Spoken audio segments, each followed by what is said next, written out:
would appear that we're live. Oh my god. Nice. Yeah, you do way more of this live streaming stuff than I do, and I don't think you Yeah. do it a lot, but still more than me. What are you drinking? We are drinking a revision. So this is a local brewery from Reno, Nevada. It's Oh, a New England style hazy double IPA. oh, I like the can. Yeah, it's pretty cool. It's called a. What does a double IPA mean? Is it like twice as strong, or is it, I, what does that I mean? think it's. I think it has more of like more hops in it. So it's Oh, okay. definitely. It's only like a 8.2%. I mean, which is still Super, high. super flavorful, probably.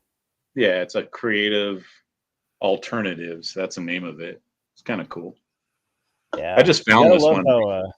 Oh, that's right. That's a Nevada beer. Then. Yeah. Oh, cool. Do you guys have a lot of local breweries? They're everywhere nowadays. There's like not Dude, one I town that know. doesn't We have it. have we have Revision, we have Lead Dog, which is really good as well.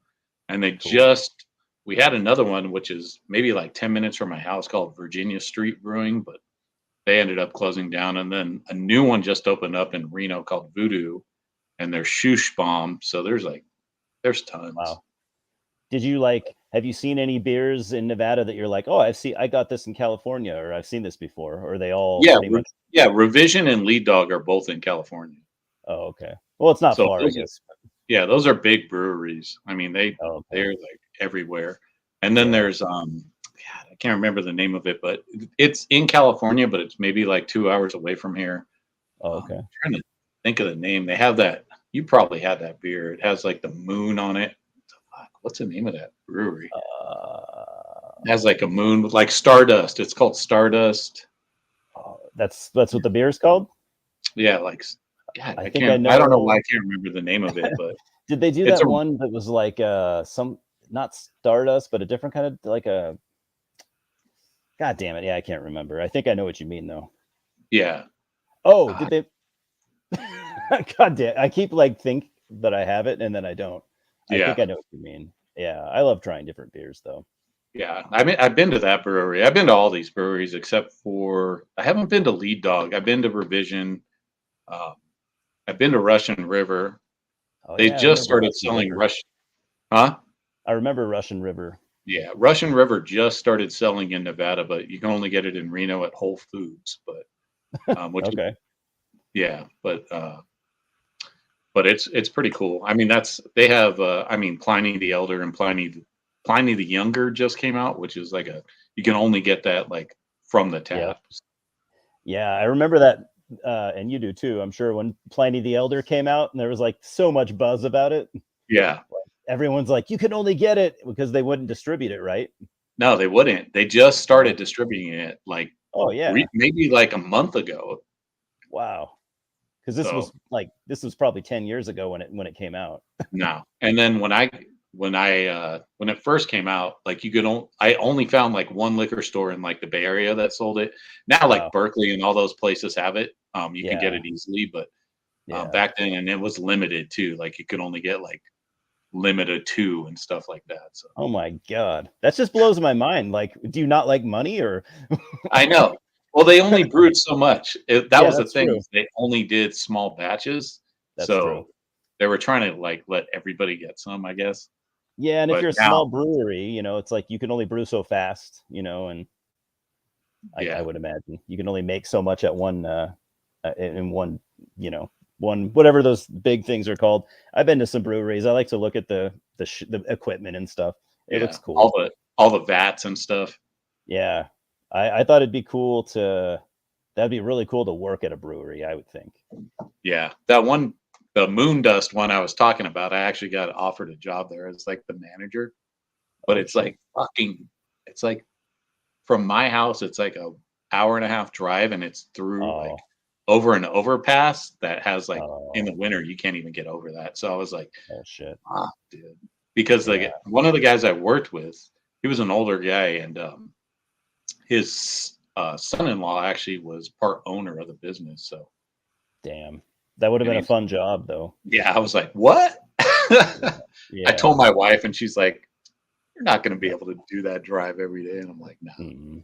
You'd have to move. You'd have to move again and move Yeah, closer. And Fuck I that. mean, that would have been a cool job though, because I mean, I've been to that brewery, like I said, and they have a really nice like outdoor patio set and all this kind of stuff. It's Oh, cool. all these kind of different beers, and they have like stuff you can't get at the store too. Oh, that's I guess awesome. that's another video, isn't it? Yeah, it could be. I mean, it could be an entire video just talking about breweries. Right? It could be like a series of videos. I mean, there's every little town. God, even we, where I live, it's like mostly small towns, and we have like there's like two in every little town. It's Yeah. crazy. Like, and some of them are decent. No, I like them. We got what's up, Scott? We got Scott. We got Spencer, the Canadian. He's the only Canadian left. He's like the last Mohican. He's just out there by himself, fending himself from polar bears and whatever whatever else they have in Canada, other than Exciter and Voivod and Rush. And Infernal Majesty. And like 100 awesome bands.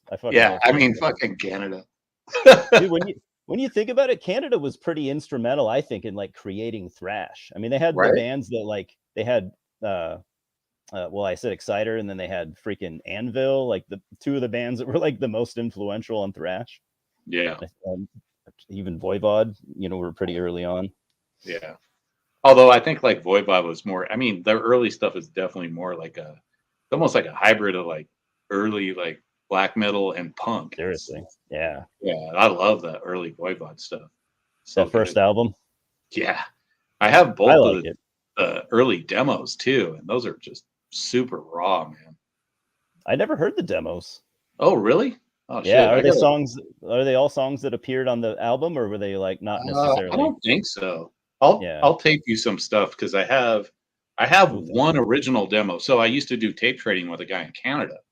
Oh, sick. And so back in like, I want to say like 90, 91 or something like that. I was doing a lot of tape trading, and I was tape trading with a guy in Canada, and he would just send me a fucking Voivod demo. Like, there you go, dude. Like, that's awesome. And like back then it was so weird. Like people would just give you demos, like, and you'd give them demos. It wasn't that weird to like give somebody a demo. The same guy, and I shit you not, dude. We were trading for about maybe a couple of years, and this motherfucker sends me a fucking Metallica demo, the original fucking demo from Canada in 1990. Yeah, because nobody cared about Metallica then. And he's like, "Oh, dude, here's a No Life Till Leather demo I just sent you." That's now probably worth like thousands of dollars now. Maybe. I mean, it's worth whatever somebody's going to pay for it, I guess. But I'm not going to sell it. Obviously. Yeah, no, I'd hold on to that. I'd hold on to that. That's there can't be many of those still in existence, Yeah, I mean, they just put them on fucking. I think it was Maxell's like C60s or something back then. I mean, they were a different, obviously they were like an 80s cassette. Yeah, they didn't actually have an original press, like actual like pro pressing of those tapes. So. Yeah, they just dubbed them themselves. Yeah. Yeah, so you can never tell if something's original. Like what demos, like you never know, man, unless it's like was actually professionally printed. Like 90% of those demos just came out on studio tapes, so they're just like black or white tapes. I know. There's got to be someone out there that can probably, or there's got to be people that have taken this to the next level where they're like, I can figure out for you if that's real or not. Like, I'm sure. Have to compare it though. There's online. I mean, there's people that bootleg them too. So. Oh, exactly. I had an original. Well, I still have it. An original Mayhem Death Crush demo, and I was trading it around at some point. But the weird thing about that demo is it folds out into this big sheet, but it's not a regular size. It's not a regular size piece of paper. So if you see one that has anything cut off of it in that big fold out, it's not original. Yeah. Because it's a weird size. I have no idea what size that paper is. Maybe some European thing like a. But I think I was trading that around, and then some guy from like Chile or somewhere was actually selling one of the ones that I like traded because I wrote like So, and if you look at that original demo, the way they wrote Mayhem, I don't know who that was, Euronymous or Dead, wrote Mayhem in this specific style. But I was able to recreate that exact style with and that's how I wrote it, because I was just tape trading. And yeah, no, you weren't trying to deceive anybody. Yeah, right. And he fucking he sold that tape for like $700 or $600 on what a eBay. dick. And I was like, that's my fucking writing, dude. Yeah. That's not real. Oh man. That guy that bought it, let's just let him not know, I guess. He thinks he's got an original. Yeah. It's one thing to like the bootleg stuff, but it's another thing to try to deceive people about it, you know. And it was cut off because the paper doesn't go all the way when you make a copy of it. So even if you make a photocopy, that paper is not going to come out correct. Man, yeah, I feel kind of bad for the sap that bought it, you know, paid a bunch of money and like. And that guy was notorious for selling bootlegs. He would like just sell all these fucking bootlegs. So he would like find people that that had original demos and would be like, "Hey man, I'll tape trade you," and then he would go around and sell them like on eBay. But he would sell them and he would lie about it, right? He'd say, "This is an original." Yeah, he would totally lie about it. That's such a fucking dick move. I could never do that to somebody, you know, right? Like knowingly deceive somebody, like especially a fellow metal fan, you know, like I would just feel so fucking shitty about myself. Like, I don't know. Yeah, it was the only reason I even knew that guy. Well, I didn't even know him. He was a friend of a friend. And my friend, and this wasn't even that long ago. This had to be like maybe like 2017 or something, 16, somewhere around there. Yeah. We were doing some tape trades, and he had known this guy because he was going to buy the what was it? The first Emperor? Was it Emperor? Emperor demo or no? It was the EP, like the one that has the red cover. I think it's just called Emperor, right? I think it's just called self-titled EP. Yeah. So he was going to get that from him. That's classic. And he wanted all this shit to trade for it, and so we ended up I would like give him some stuff, and then he would send this stuff and some other shit. He sent him money too for that EP. Oh man, that's so dumb. Fuck that. Yeah. I mean, he ended up getting the EP, so I mean that wasn't that. Still, it was kind of a dick move, but. You always have that one guy. Yeah, you always have the one guy that's like, I think I can make some money off this shit. Yeah. Like, make money some other way. I don't know, man. Yeah. Don't trick people. Yeah. But what's up? What's up, Dave? Dave from Metal Podcast, who I appear on there from time to time. When he can get my ass in gear and get me to hurry up and get stuff done.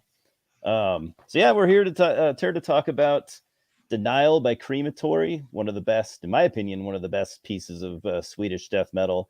I don't even own a copy, to be honest. I'm sure you do, but if you don't have it with you, that's fine. I think I got know what it looks like.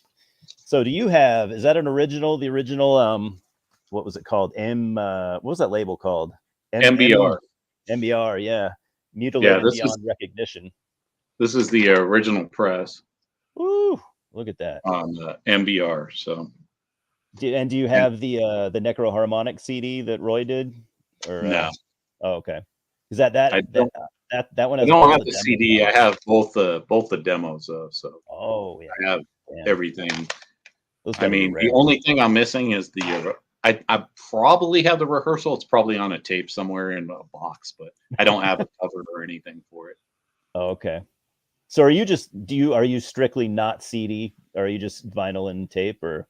Oh no, dude, look right here. I got tons of CDs. I mean, I probably have like 3,000, 4,000 CDs. Oh, okay. I probably just forgot. Yeah, I was gonna say that CDs, cassettes, vinyl. I mean, if I buy anything these days, honestly, right now, it just depends on what I'm trying to get. If I'm trying to get like an original press of something, it's got to be pretty special. I'm not gonna like go out and search like, I'm gonna spend like $500 for an original press or anything, unless it's something special. I mean, like if it's dear to my heart and I really need something original press, like like for a minute, I really wanted that Slayer Hell Awaits picture disc, the original metal blade version. So yeah, I mean, I got lucky. I got it for like $60. on Didn't eBay. that originally come in like a really cool, like a cool package too? Or was it just in a plastic sleeve? No, it just came in like a plastic sleeve. All those like Okay. metal blades, like the Merciful Fate and stuff, they just came in like a hard plastic sleeve. Yeah, that's what I've They seen weren't too. nothing special.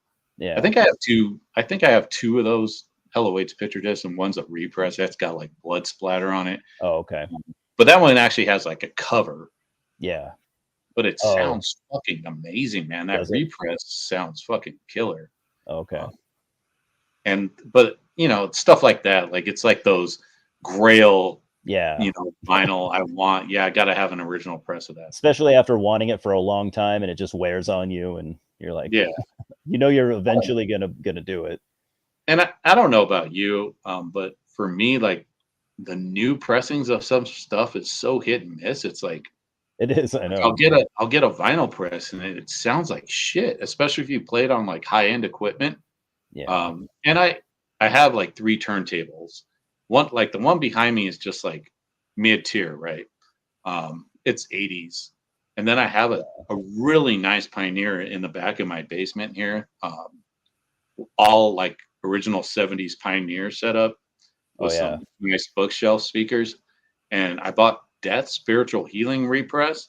Yeah. Sounds like fucking garbage, man. It Really? sounds so bad. It's And that was like it's what put out by as soon Relapse, as- right? Yeah, as soon as you turn up the volume, it's just like you can tell it's just been like repressed from like a CD or some digital copy. Yeah, that doesn't make sense and to me. and like a high end like stereo can't pick that up because it's Yeah. meant for vinyl. Like that whole system back there is exclusive vinyl and maybe some cassettes. It only has 2 settings on it, cassette, or it has tape and vinyl, and it probably has 8-track or something. But those labels should know better than that, though. That they should I don't just think know. they care. Man. I mean, you got to let like the kids today, like all they care about is like the color variants. Like I got the 300 press of the splattered blue fucking oxblood, whatever it is. You know what I mean? I like those too, but usually I only get them by accident because I just want the record and I pull it out. I'm like, oh, that's cool. But I've never bought a record specifically trying to get a certain color or something like. Yeah. No, thank you. But that one, I mean, and then it's, what sounds good though, are the earache represses sound pretty good. I've heard that. I really haven't had a problem with those represses, but yeah.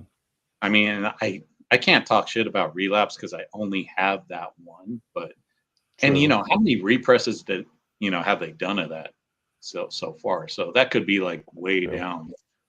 Who knows? Yeah, that's true. Yeah, I hadn't thought about that. It's just hard with those vinyl presses. So sometimes I'm just like, I just want an original. So sometimes I'll get lucky. Like I got one of my buddies had a Death Leprosy original press. It was the Under One Flag, but he sold it to me for like $30.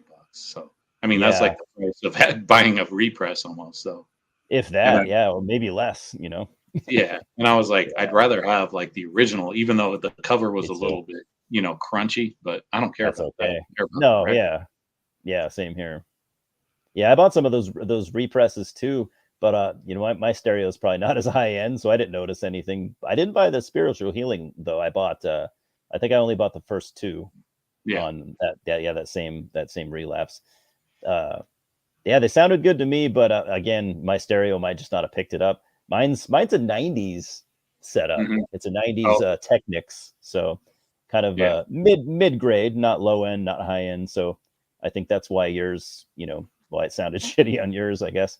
The nicer the stereo, Yeah, that's what I'm thinking too. It's like the audio equipment. So and a lot of people try it on other turntables though, or did you just try it on your one?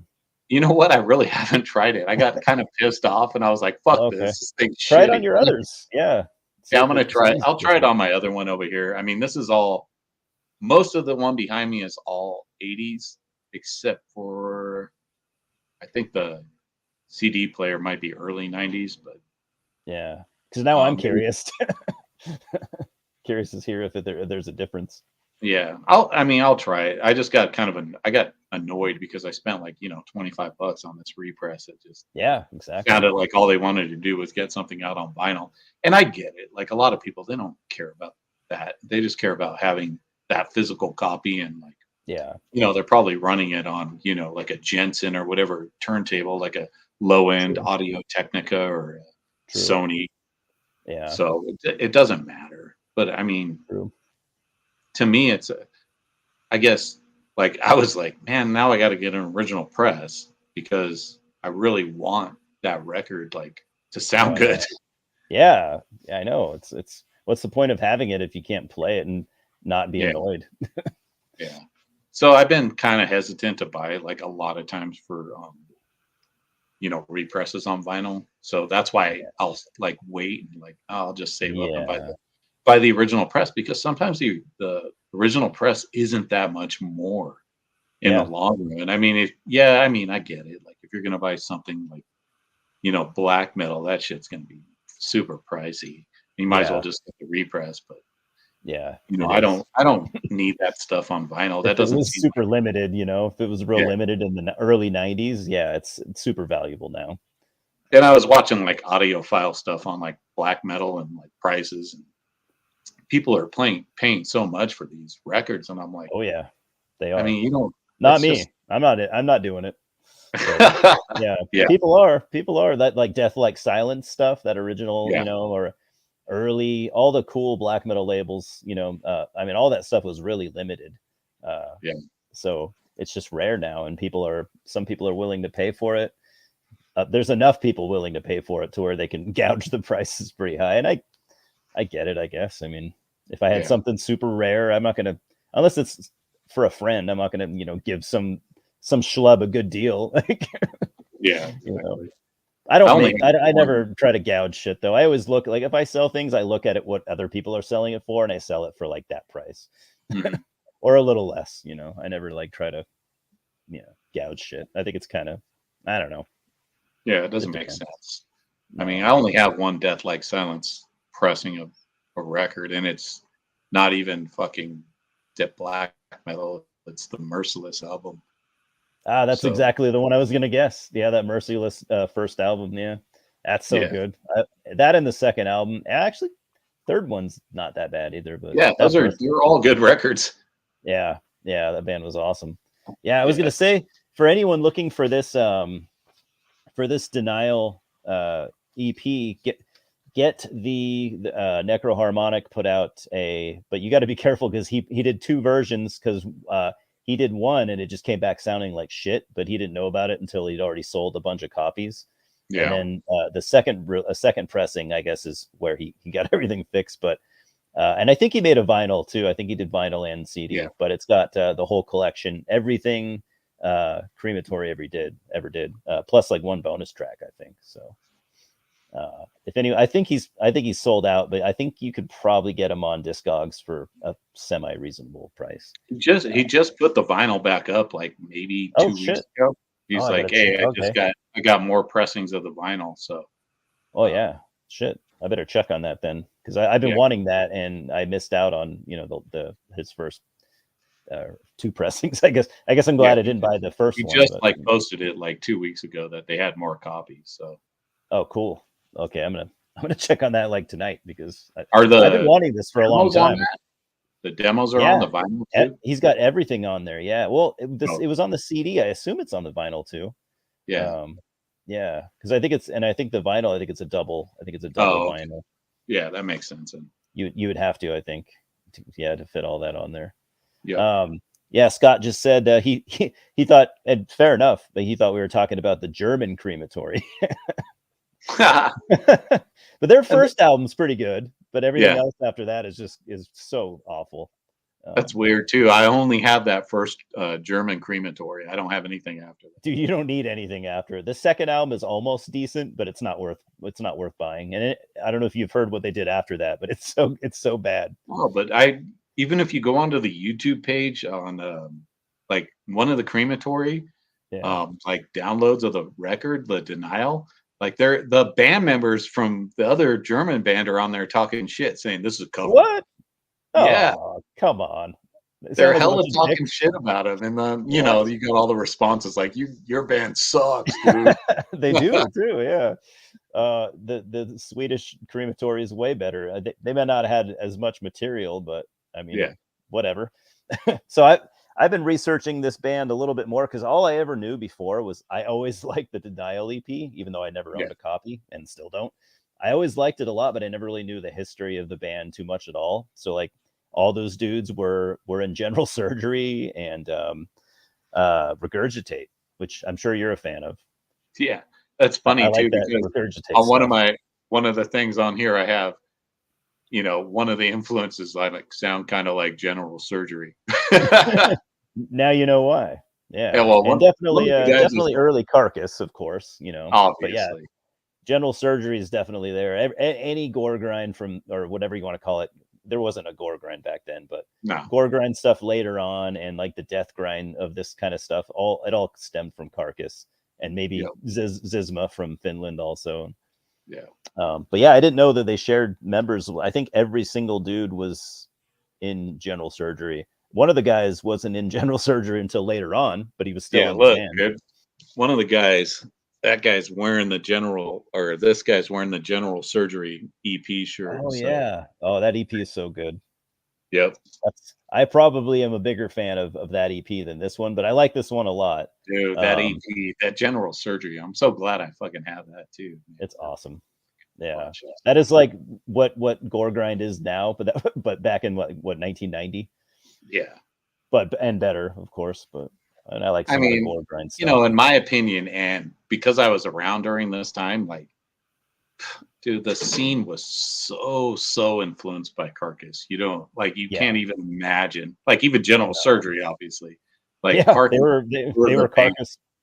Like you don't need like that. Like from Napalm Death to Carcass, that was just like it just opened the floodgates to like everything in the early '90s because it was. And I mean, the first Carcass demo was what, 87, so they were really early on. Yep. Yeah, the Sonic Flesh Ripping Torment or Sonic Torment, Flesh Ripping, whatever it is. I have it over here somewhere. I'd actually been doing that for a while. I was like, is there anyone that did that kind of like grind death metal before Carcass? And I've never seen anyone that's done it before 87. I mean, because you have to think like that whole scene was evolved from basically hardcore. So you had bands like Heresy, Concrete Socks, Napalm Death, Ripcord, all those UK bands, which were all basically taking D-Beat from Discharge and adding in Master, adding Repulsion, all those bands, and coming up with grindcore. And then you had Carcass that were taking that and then adding a gore element to it, which I mean, as a kid, I'm like, oh shit, like I like gore. Like I like horror movies, and this just like really speaks to me, and it's so dark and like evil. I'd rather have that than like a political, type stuff. Like teach them, all that, that's good too. But but all that stuff was so political, and then Carcass came and took that, added in death metal. They added in Morbid Angel and whatever other bands were coming out at that time, Entomb, Nihilist, all those bands. Into their sound. So I love Carcass. I'm a big fan. Yeah, me too. I don't know who isn't. Anyone into death metal that doesn't like Carcass, that'd be a kind of a weird thing. But this it's so funny how this EP is like, I had forgotten how short it was, like 15 minutes. So super short. I've just been playing it like 3 or 4 at 3 or 4 times in a row as I listen to it, and I just haven't really wanted to turn it off because it's like it's too short, really. I wish we'd have got an album from them. Yeah, that would have been awesome, but there's got to be a story for what happened. But bands don't always work out. They did this in a demo that same year. You probably have that one. Which one? They did a demo the same year in '92, right after this EP. I don't have that. Oh, okay. Have you heard it? No. Oh, okay. I was wondering what it sounded like. The only thing I've heard is the Rehearsal and the other 2 demos, 89 and 90, and then this EP. That's all I've heard. And so like I even looked at the artwork because I was like, I kind of thought it was that. I thought the artwork was maybe that one Finnish guy. This artwork is super weird, isn't it? It's weird, but it's cool. I love the colors. It's like so like Lovecraftian. It is, yeah. It's and his hand is like some weird rat dog. So He was probably like a teenager when he made it, but it's still good for, considering how young he probably was. And it was the guitarist. Did you know that? It was oh no, I didn't look up the artist. I was just looking at the art and I it did was because I just was so curious. weird. And he's like he's on a crucifix too, like a gravestone, like floating on a Yeah. gravestone. It's your 90s death metal art that it's none of it makes sense, but it's still cool to look at. It's all that weird like airbrush, like Giger, like inspired stuff. Yeah. Yeah, I like it. But I kind of thought that it was an artist that I was familiar with. Turned out it wasn't that guy at all. It was the Yeah. guitarist. It was the guitarist, Urban Skite, who, yeah, I guess he's done a little bit of artwork, not a ton. He's done like a couple album covers.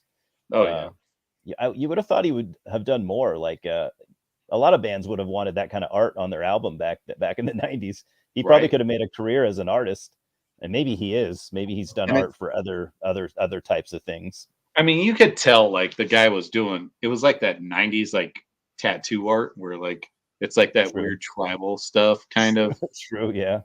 that everybody was like into back then. Just Yeah, the at least same that's with not on like the front though. Keep it on the pointy, back like weird stuff. with jagged lines and Yeah. Oh yeah, and that was cool too about this that I always liked about this album cover is like the hanging like weird like bulb earrings coming out of his like yeah, I don't know what that is. wing. I But was it's like, cool what because is it's like that? a monster that he created. It's not like a Baphomet or it's not like your Yeah, typical demon. It's something of new in its own thing. yeah, Do you think you have any other albums that are released by this the MBR German label? yeah. I have the God Macabre. Okay, yeah, I was gonna say it looked like they only released like 5 or 6 albums, but they were all I have the classic. God Macabre. I don't know what else they released. Did they release the Pantaglia comp? No, they released I think the first Grave album, one of the Grave albums. I think the first or second, Like an or EP or something? or maybe it might have been. No, I think it was their demo. They released Oh, okay. the Grave demo, but officially.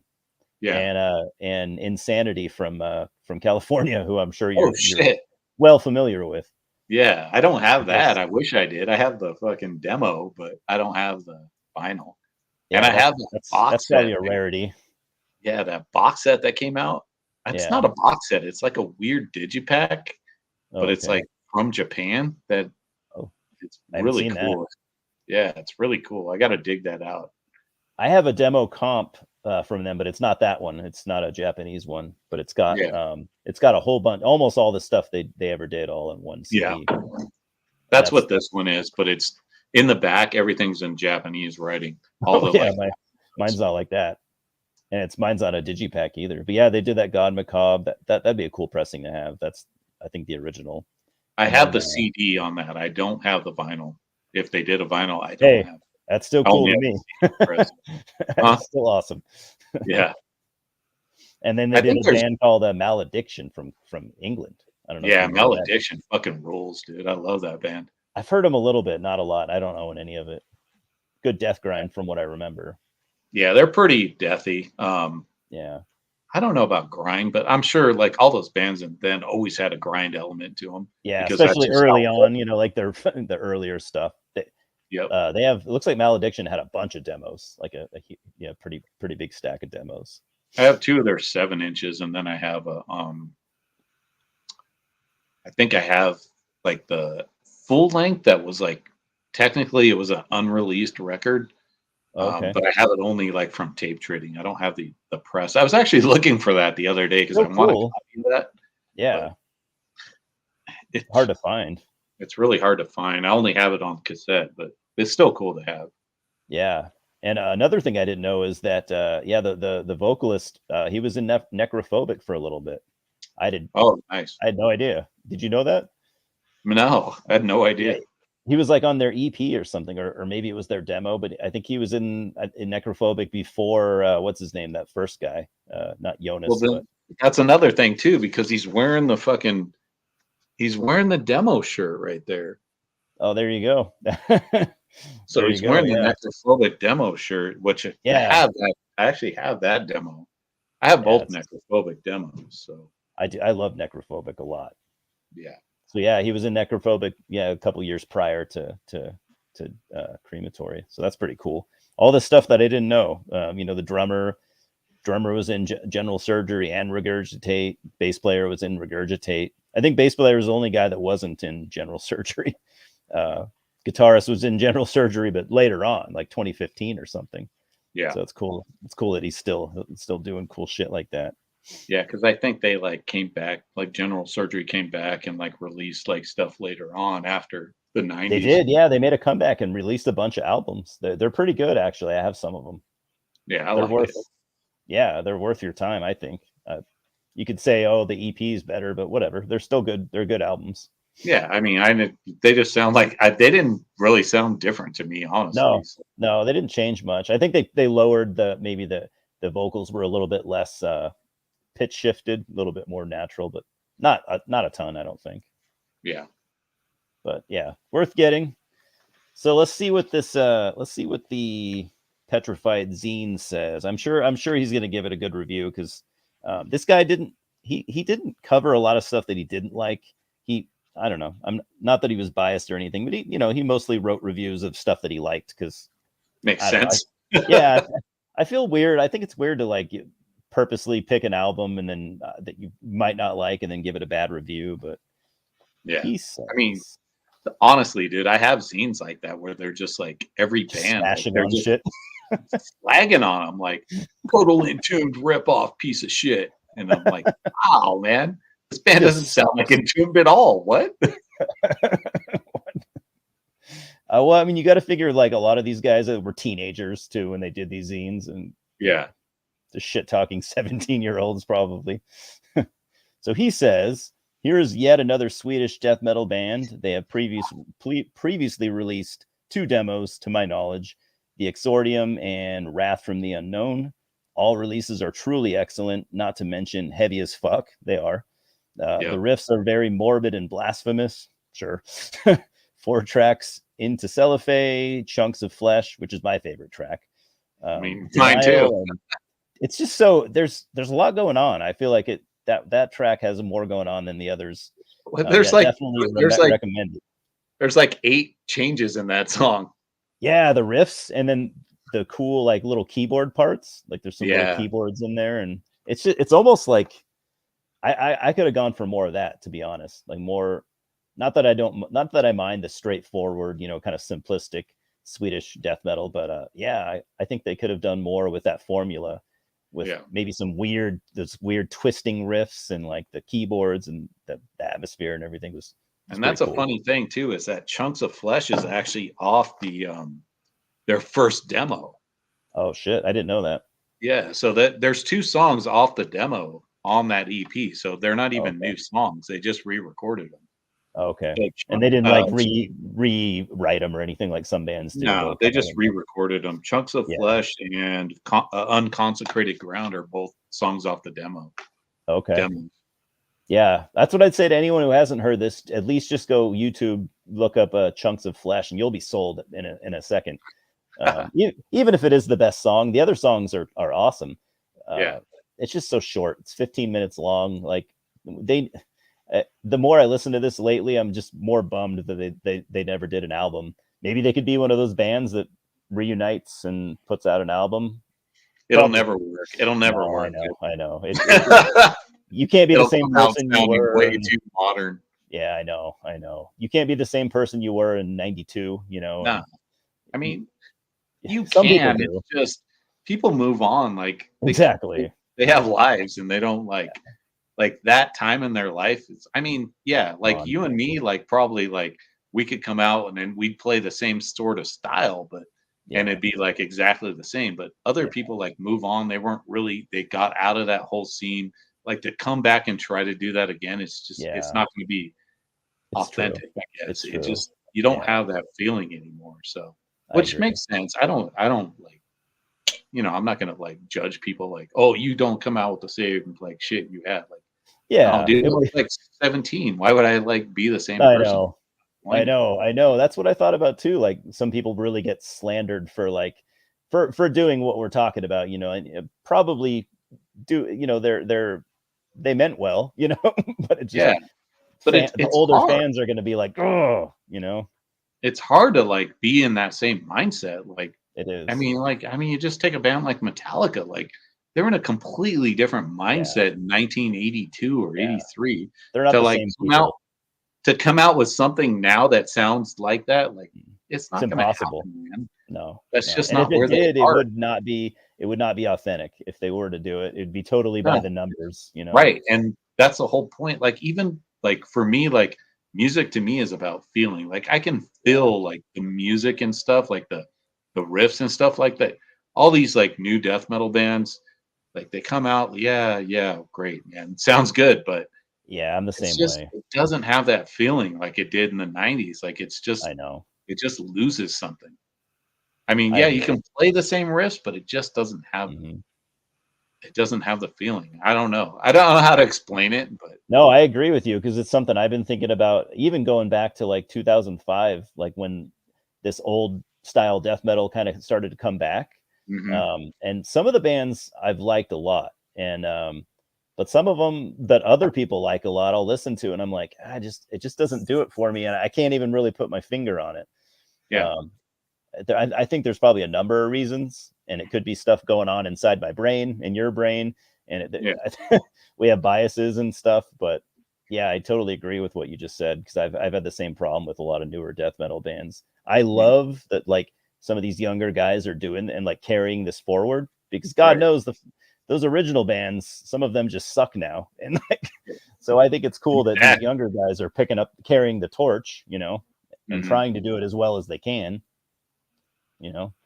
It's just that it's a different time. Like, it just Yeah. there was, like, something in that music that you can't recreate because, I Yeah. mean, at the time, like, say 90 like, 92 when this came out, I mean, that's even late to the game, honestly, like, how 92 many was, yeah. records had come out before this? So, Yeah. but I mean, I get it. 2 of the songs are off the demo from, like, 89 and 90, so Yeah. right. True.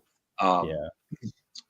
but still, like there's certain things you're listening to as a younger person. Like, oh, I'm listening to Napalm Death and I'm listening to Nihilist. I'm listening to Morbid Angel. I'm listening to Autopsy and all these bands that are new to my ears.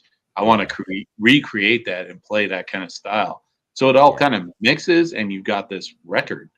Yeah. But now it's like, I'm this kid that's like, 20 years old and I'm going to go do a death metal band.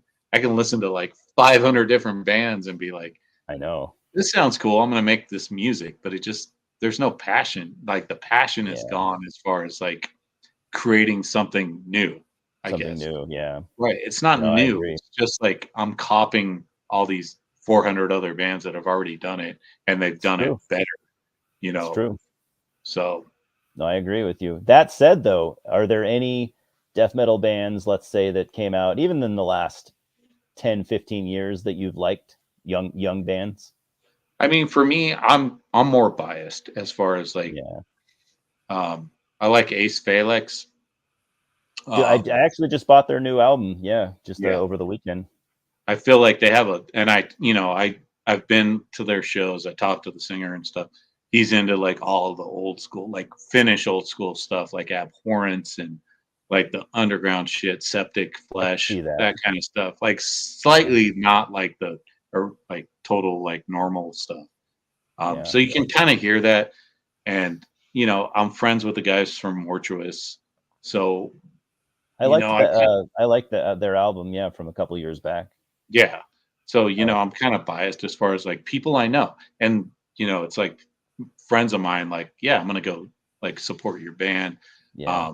Same thing with bands like Untergang. Like I knew I think they're one of the better, I would say, as far yeah, as yeah.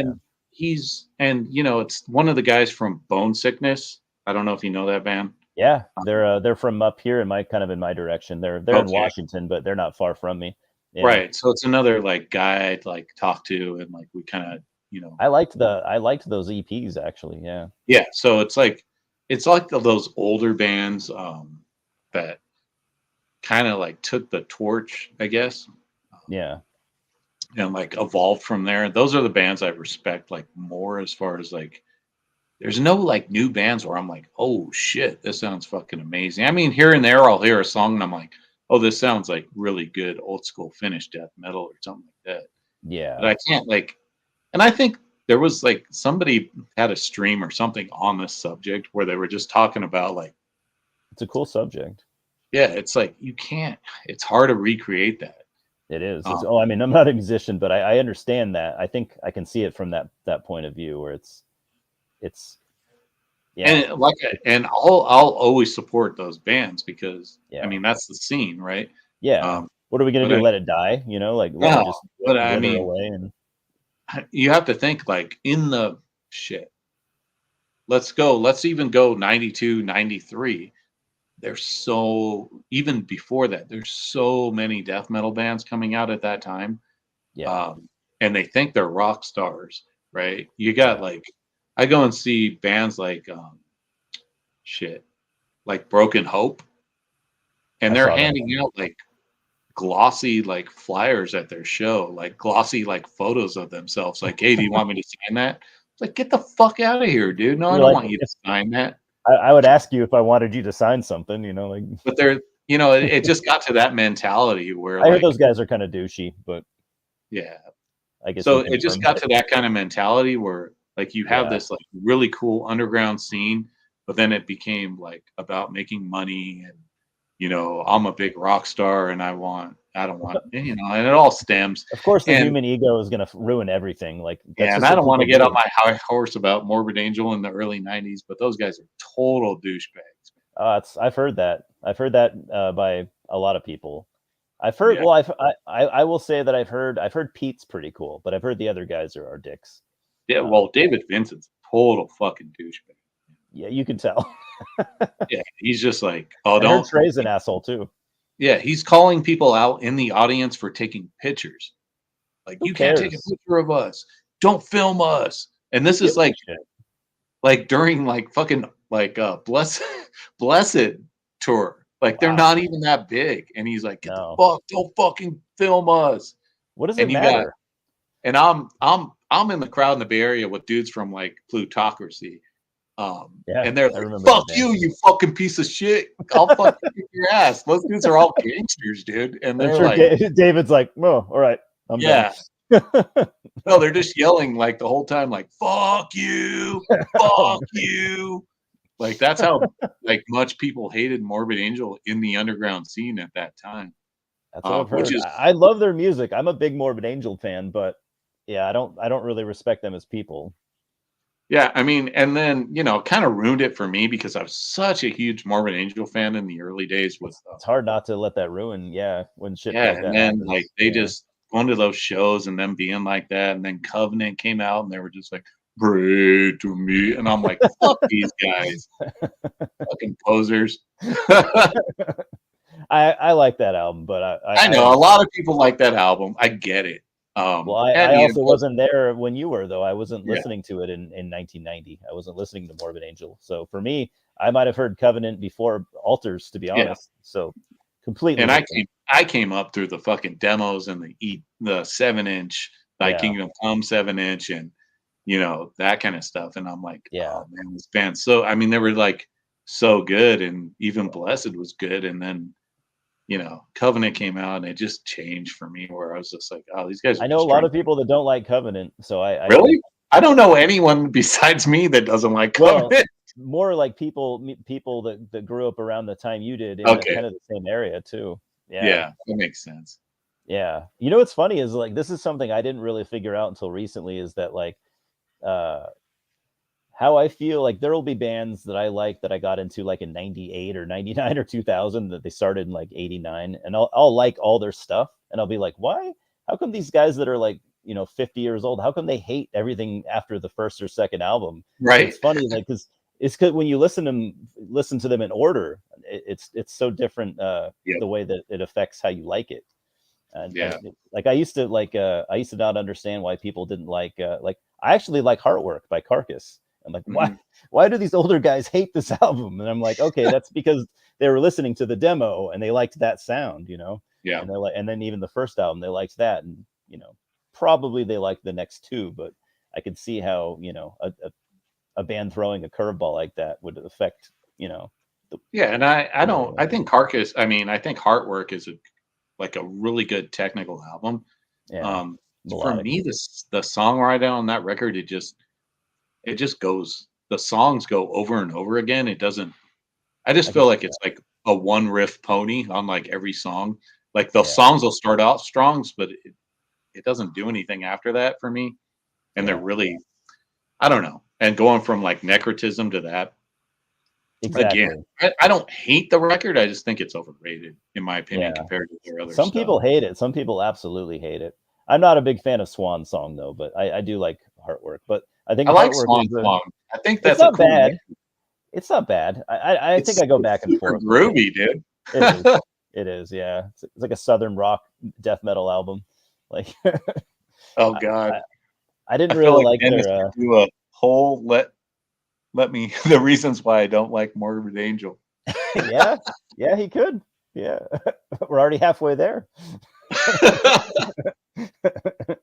Dude, but you're not alone. There are so many people that grew up in the scene that you did that hate that band, and it's usually they hate it because they didn't like the guys themselves. You know? Yeah, it's the politics of it, because I mean, you get death metal is underground, dude. Like, why are you trying to be something you're not? Your band's called Broken Hope, and you think you're gonna be something. Like, just live for what it is at the moment. Like, true. Yeah, you're a death metal band. You're never gonna be anything. You're not gonna be rich besides what your fans make you. And if you go against what your fans are, like, what they're there to do, they're gonna go against you. And and I, you know, Broken Hope's come around since then. Obviously, they're not like that anymore. But it's just, that wasn't just them. It was just bands in general. There were so many of them, and they were like, that's always gonna happen. Yeah, we can make money doing this. And I feel like that's where the scene is now. And it's not about really making money, but it's just there's so many new death metal bands. I know. There's like 100 new bands every month. It's crazy. And there's nothing that really separates them. There's nothing where I'm like, oh shit, this is a game changer. There's like back then you had so many different bands that were doing death metal, but they all sounded different. But they didn't sound like each other at all. Yeah. Right. We had Carcass, Paradise Lost, fucking you know, Deicide, Obituary. Yeah, and you would never mix up those bands with each other. You'd never go, oh, that's a Deicide song, right? Oh no, it's Cannibal Corpse. No one would ever. They all have a distinct sound. Yeah. And then if you look at bands today, it's like, oh, they sound like Deicide, or they sound like Cannibal Corpse. You know what I mean? So and I tried to, like, around like 2008, 2012, like I tried to keep up. Like I was more into it than I am now, and I tried to keep up with all these bands, and I'm just like, I can't listen to a new album every day. You know, like it just wore on me to the point where it's just like I can't do this anymore. And now I'll still buy like one every month. I'll buy like one of the newer death metal bands, and I end up playing it once or twice, and I'm just like, I just shelve it and never go back to it. You know? Yeah, that's a thing. I'm not going to name any names, you know, because that would sound mean, but.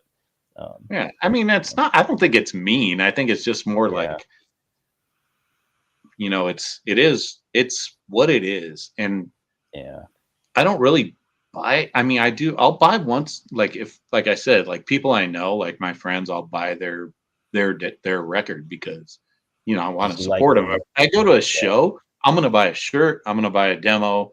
Like, the band Frenolith. I think they're pretty cool too, actually. One of the better, I'd say. They're one of the better bands, and they played like a free show back in, I don't know, this is probably like 5 years ago in San Jose. They played a free show, and they didn't even give them a whole stage. They had to play like in the corner of a room, and like there's just people gathered around them. And that's cool though. That's a really cool show to see if you were there, you know, like. Yeah, I mean, it was free, and I'm like, who's this band Frenolith? Let's go check them out. Yeah, they're pretty sick. I heard of them before. They're from like, are they from Denmark? I think, I don't know. Yeah, you're right. That's exactly where they're from. But I'm like, oh, let's go check out this band, and they're selling demos and stuff. So I bought like all the demos. My son bought a shirt, and we supported the band. They had no idea what the currency was, so they sold like my son like a shirt, 2 demos for like $12. He's like, shit. "You sure, dude? I don't think this is right." Just tell me how much money to give you, and I'll give it to you. But okay, Yeah, here you you're go. like, I don't know. Like, I don't know what the Frenolith are sick. I think they share members with Undergang, if I remember correctly. Yeah, Or it makes or sense. they have one of the two.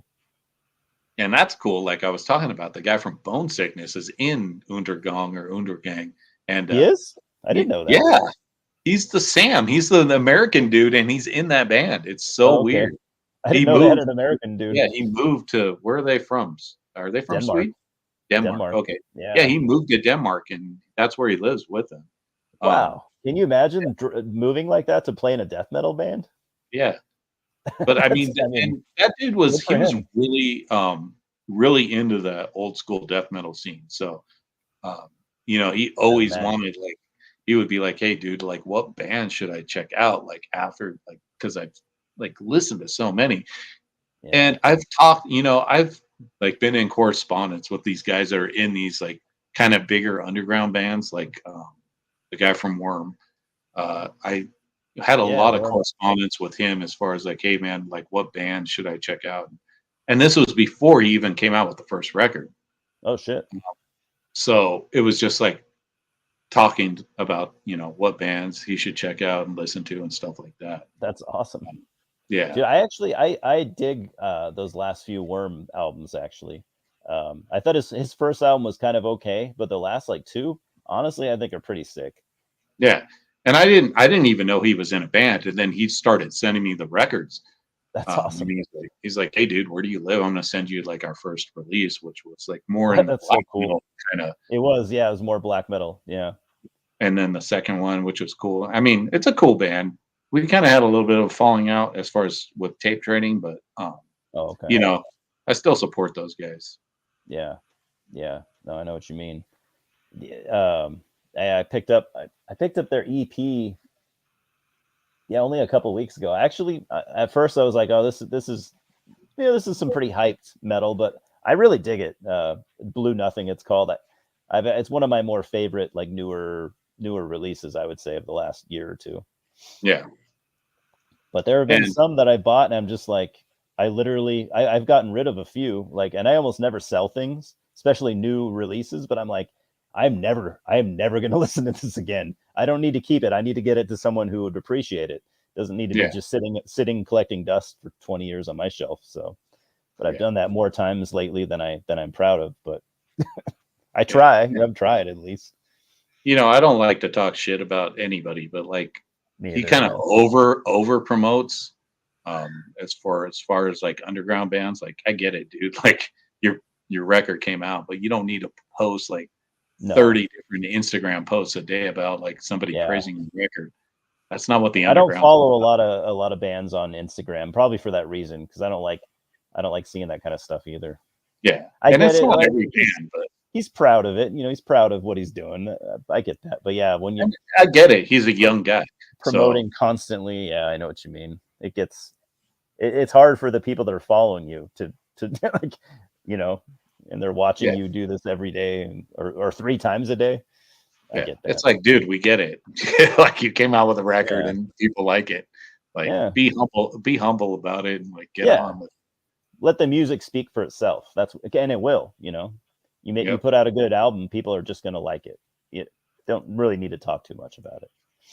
Yeah, James says that's one of his favorite EPs of last year. I only got it this year, but I dig it. I will say that much. I've had some friends that are like, "Oh, I've avoided that band because they're so hyped," and I'm like, "Well, have you listened to the music yet?" No. Well, check it out first. Yeah. See, I mean, it leaves like people don't want to listen to it because people are like talking so much. It's kind of like Blood Incantation. It's like, oh man, I didn't do I have to see this fucking Alien cover again on somebody's post? Like, I don't want to see this anymore. Yeah, I know what you mean. I saw Blood Incantation in a back room at a bar actually in my town. It was pretty cool. They were playing in like some stock room. It sounded terrible, but I know it wasn't their fault. It was not a venue. But it was cool. It was back when their EP was out, and they weren't as big as they are now. They probably wouldn't play a show like that now, but No, maybe they might be cool guys. I saw them too with like when their first like EP or record. The one that has like the moon or some planet. Yeah, that was on the EP. Yeah, that's I saw them on that. I saw them too. with Fetid and Mortiferum.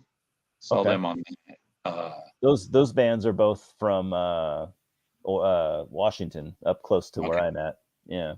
Same with Bone Sickness. That those guys were from Olympia, Washington. So I think it's maybe 4 or 5 hours from me. Yeah. They were supposed to play her one time, but it never ended up happening. And now I think they broke up, Bone Sickness, right? Yeah, they're actually, dude, I don't know, because they went on a hiatus. Their drummer still. I was in correspondence with him too for a while. Yeah, you're saying. Well, the drummer, the other guy's in Undergang, not in. It's two different guys, and I met them. The weird thing about those guys is here's a weird story. Is when Bone Sickness, they only had like a 7-inch out or a demo out, and they played in a basement in like downtown San Jose. I love shit like that. They played with fucking. Have you ever heard of the band In Disgust?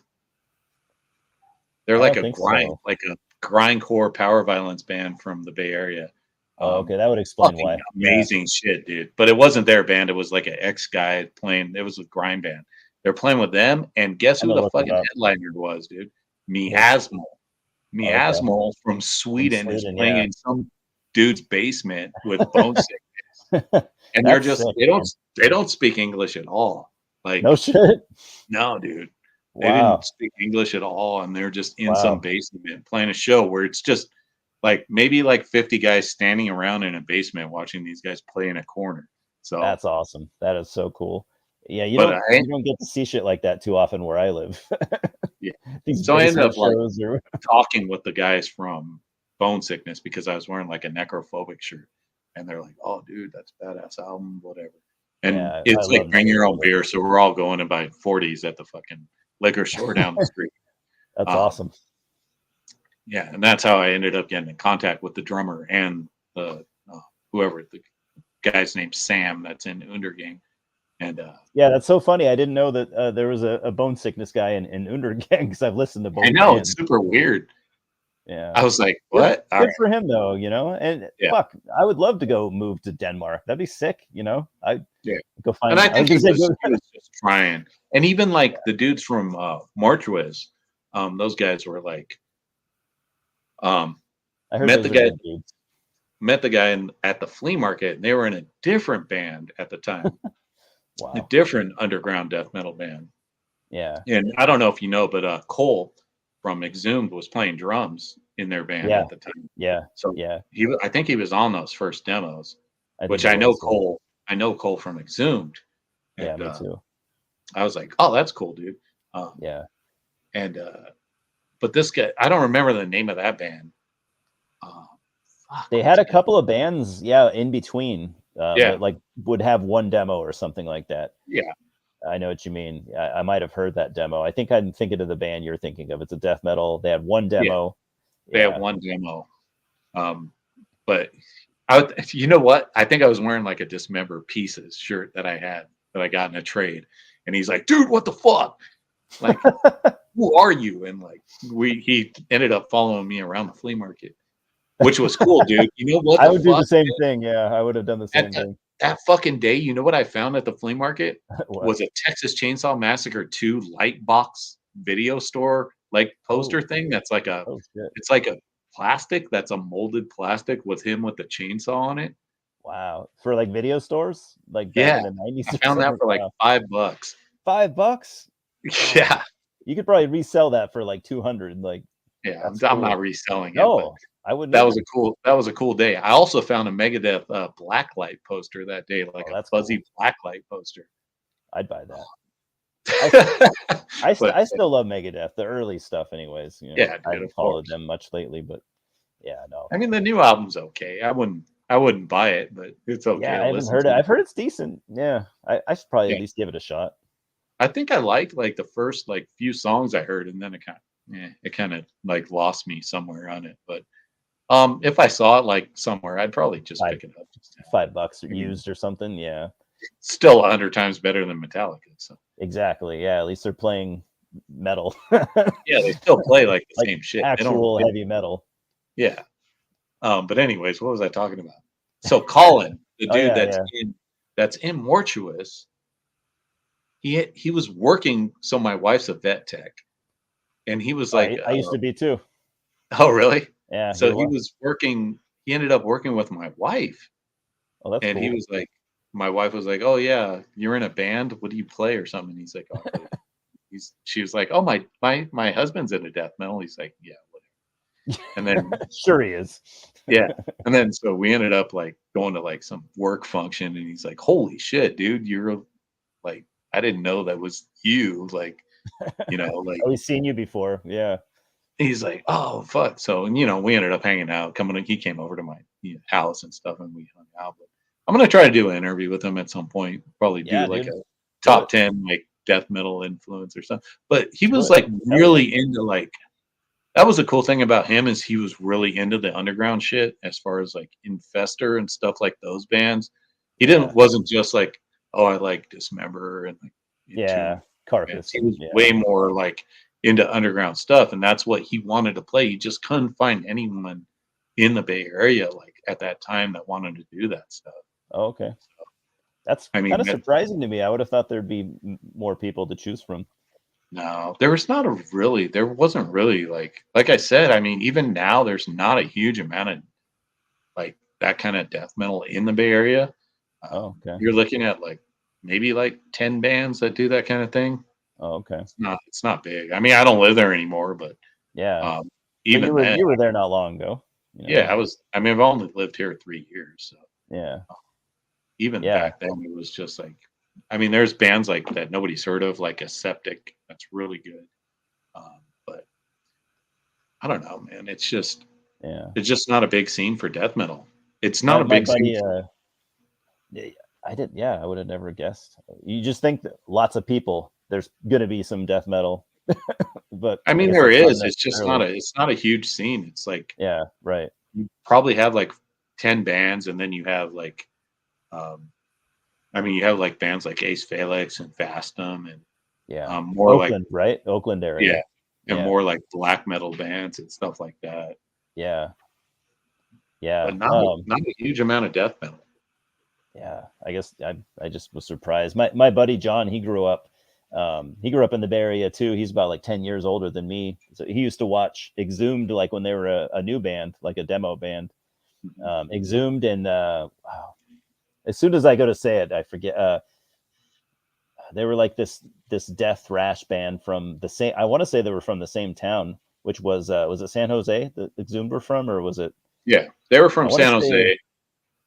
yeah, I want to say this band, but I always starts with a P. Was it like Pandemic or Panda Pandemic. Epidemic? Was it Epidemic, Epidemic? yeah. Epidemic Yeah, was a death thrash band. yeah, Epidemic always so Epidemic, Exhumed, this band called Abhorrence, Plutocracy, those guys all played together. Status, Colostomy, okay, um, yeah, Gory Melanoma, all those bands always played together. yeah. That's he was telling me one of his favorite shows was yeah, it was Exhumed and Epidemic. I love the Epidemic stuff. Yeah, it's I like it. I badass. like Exhumed as well, but yeah, dude, I will say, uh, out of the bands that I've seen over the last like 5 years, I've seen Exhumed put on some really good shows. Yeah, Some of the better shows I've seen, actually. It's pretty cool. yeah. But those early fucking Exhumed shows, man, oh my god, their sound was Totally so different, I'm sure. like the demo stuff is so much different than It um, is. it's so fucking amazing. Like It's yeah. There was so much more raw back in yeah. the Well, the the early thing 20s. was, and I was really good friends with the bass player, and he played on those demos, Ben, and he was really into like more grindy stuff as far as Okay. like, and the other guys were more into like, Grave and Tomb, those bands, Death and and he stuff. was more into like grind stuff like Mule Skinner and those bands. Yeah. So it added this kind of weird element. And then you had Jake, man. He was the vocalist, and that's a lot of times people don't know is Exhumed had a different vocalist. Wasn't Um, always, yeah. it Wasn't always wasn't Matt. Matt, it was Jake, Yeah. and that dude was just he was just this little short dude, man. Little kid, and he would just be like, just like, and he would those like first demos with Jake on it are amazing, and Daryl on guitar, and Daryl went on to Decapitator. Oh, I'm okay. really good friends with Daryl too. So, Oh, but cool. those guys, yeah, but I mean, James is asking you a question. He's asking if you are into hip hop. oh yeah, And I know you are, but he didn't know. the thing, yeah, and then Jake, honestly, dude, sorry, not honestly, but Jake actually went on to start rapping. So after he left Exhumed, he ended up, Really? I yeah, didn't know that. Wow. yeah, he ended up That's, rapping that's after cool. that. So he was a Bay Area rapper. I don't know if he ever put out anything. He just But did stuff. so here's the thing: in the Bay Area is very much hip hop and death metal and metal in general, especially in the '90s. Super connected to underground like hip hop and Yeah. gangster rap. So like Oh, especially yeah. plutocracy, like super gangster type shit. There's a It's lot of just people that are into both. Yeah. And yeah. I because I mean, it mean, was just there are definitely parallels, you know? yeah. It was the where we lived, I guess. Like that was Yeah. the thing. Like we listened to gangster rap, we listened to death metal, we listened to Yeah. that was And just in how it was. LA too, there are a lot of the old LA metal fans are into hip Yep. hop too. At least the ones that I've met, you know. I mean, It I think too, for the most part, like grindcore and gangster rap definitely has a kind of this parallel to like this totally. anti-establishment, Yeah. anti-government, anti-police. Oh, You know, yeah. That it's 90s hip very hop much was very connected. like hardcore, like punk. Like I'd see a lot of parallels with and metal too, but like punk and hardcore and crust and stuff. And like Yep. yeah, it's all the product of where these guys came from, you know. Yep. And got to have So an outlet for your anger. yeah. So Choose your musical genre. and I grew up with like a lot of people that were like in gangs, so it was the norm. Like Yeah, you went to school with people, but they were all like in gangs. I wasn't in a gang, but I was like, you were just there. there was something. I mean, there was something to it. Like if you were like friends with somebody in a gang, you were like protected, I guess. Yeah, yeah, So I can say see like that. I'm friends with these guys, they're like they have my back. Like I don't know why. I'm not going to get into like a gunfight with anyone. But Like if somebody were to have it out for you, yeah, right? You it's know, you like wouldn't if have to worry somebody about it. started shit, they'd pretty Yeah, much like be done for 'em. yeah, they Like get stomped. yeah, just because like I hung Yeah, out with these guys because that's just how it was. That's how it was in the yeah, hood. That's yeah, where you lived. Like you can go to the local fucking liquor store, you drink 40s with these guys. yeah, That's just guys hanging out. It doesn't yeah, matter music yeah, wise. You know what I mean? yeah. You can be, you can have different upbringings or different, you know, interests. Yeah. And like James says, like hieroglyphics, souls of mischief. Yeah, we listen to all that shit, man. Especially hieroglyphics, all that stuff. That was early good fucking hip hop. Really, Love that stuff. I've heard the name, but I've never listened to a whole ton of rap. But like my son's pretty big into it. Yeah. He likes some other stuff too, but he's rap's probably his favorite genre. Yeah. So it's kind of I've kind of been like he's educating me. Dalek, Cage, Necro. Yeah. I've heard some I Necro got and all that Cage. shit. Yeah. Isn't My son Necro, that guy likes death metal, right? Isn't that the guy that he's all into death metal too? And yeah, Necro was he had a death metal band with Ill Bill. I can't oh, I didn't remember the know. name of the band, but they came up death metal back in Oh, the I didn't know East that. Coast. Yeah, they had their Okay. own death metal band, and then Oh shit. yeah, they actually have a song called Ill Bill has a song called Paul Bailoff, which is pretty cool. That's awesome. I know Ill Bill did he did a split with what's that with Ghoul. I thought that was pretty Yeah, cool. yeah, I like Ghoul. I actually like Ghoul quite a lot. Um, I thought that was cool. yeah. But there's a huge connection there. Even then, even in the East Coast, so you can see Yeah, like that can, especially with hardcore too. You got hardcore, hip hop, death metal, like all totally. those. That was what was cool back then. Is all those genres kind of meshed together. Yeah. The only genre that really didn't mesh was punk. Those guys Well, hated metal guys. They fucking hated punks metal guys. punks are kind of dicks, dude. Personally, Yeah, they're all elitists. I shouldn't say all. I'm fucking, you know, I'm putting people in a box, but the ones I met, dude, they're elitists. They hate every other genre of music. yep. unless it's one that they like, like they often hate metal. Some like metal, but if like the punks that aren't into metal, it's not just that they aren't into it, but they hate it. And I find it stupid. It's like, shut the fuck up. Yeah. I'm not real big into punk, but I'm not going to go around talking shit about it just because I don't listen to it. Well, the thing is, I loved punk when I was a kid. I mean, as like I'd like metal and I like punk and crossover, but I couldn't go to punk shows. I get my ass kicked. Yeah, Because my hair was long. My hair was long back then, and they'd see you and they just felt threatened because, and I get it, like their scene was being taken over by metal. So if you think about it, you had bands like, GBH, Exploited, DRI, all those bands, and they're just turning into metal bands. Yeah, they did. Yeah. So but you that have was their choice. Nobody made them do it. And you have this influx of these like long-haired guys coming into their scenes, and they're just like, get the fuck out of here, man. This isn't for you. Which I get, man. That we did invade their scene, and I remember I saw Possessed at a punk show with. They actually played with DRI and Attitude Adjustment and some other bands, and they got eggs thrown at them. They were throwing eggs at them. They're like, "Get the fuck off the stage, you fucking metal, fuckers and long-haired." And what are the guys gonna do? They're just smiling while they got egg in their hair. Like, what are we gonna do? We're gonna get our ass kicked. When metal and punk came together, they made some good, really good music came out of that. So, yeah. But that's my opinion. That's somebody who's not into punk too much. I like a lot of that crossover stuff, though. It makes sense because you can only go so far as like a punk band where you're gonna get your skills are gonna get better. You want to like branch out and play like a different style. You can't just stick with like this simple 3-chord riff the whole time you're a band. That gets boring, but it's true. And musicians like to branch out sometimes and try. You have to think too, man. The punk scene was so huge, especially in like Southern California with all these bands. Like, is big in the 90s. Yeah, I'm talking like early 80s, like 83, 84, like Black Flag and Bad Religion and just there's so much like they did a lot for that scene, and then to have them be, there's a couple of cool documentaries on that too. Like, I'd watch it. Yeah, I can't remember the name. Shit, I should have. I don't remember, but I saw this documentary like about how all these bands in LA were playing, and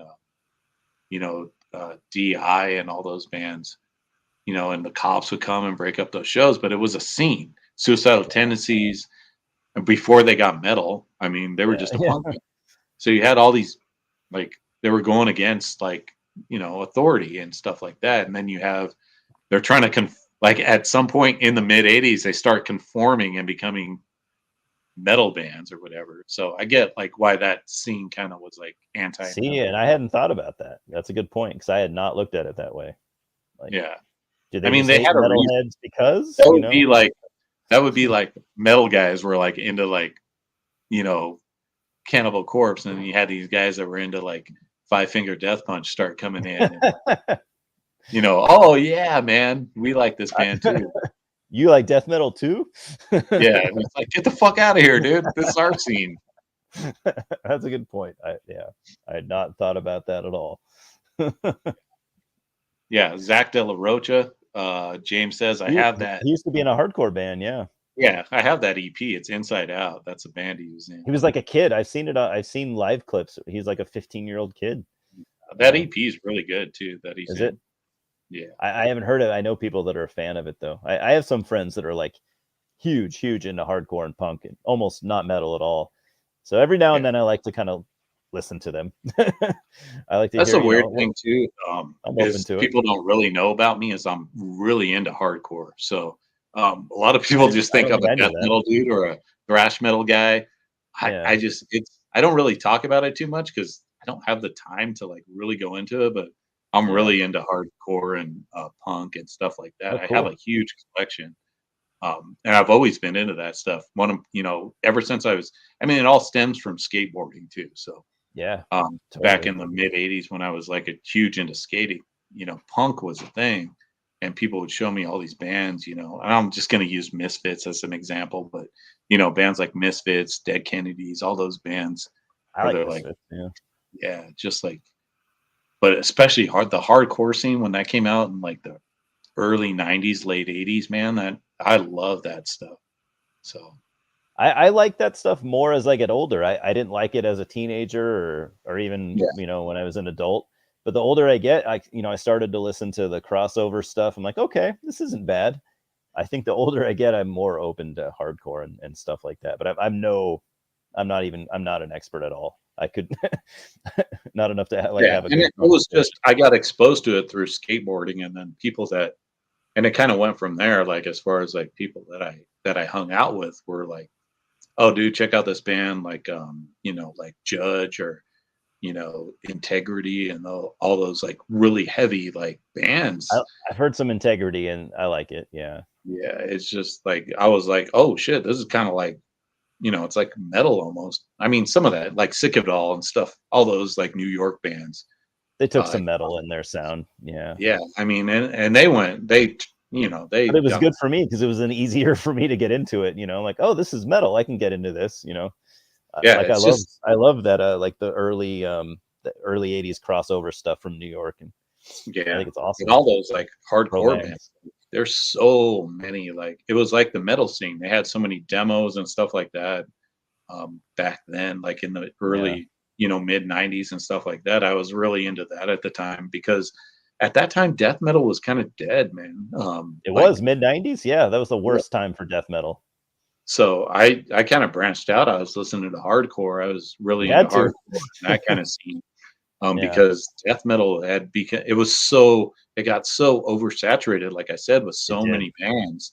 And that's why black metal took over. That's why Fenriz was like, fuck all these death metal bands. Like, there's so many of these fucking poser ass bands. Let's do like old school Bathory shit.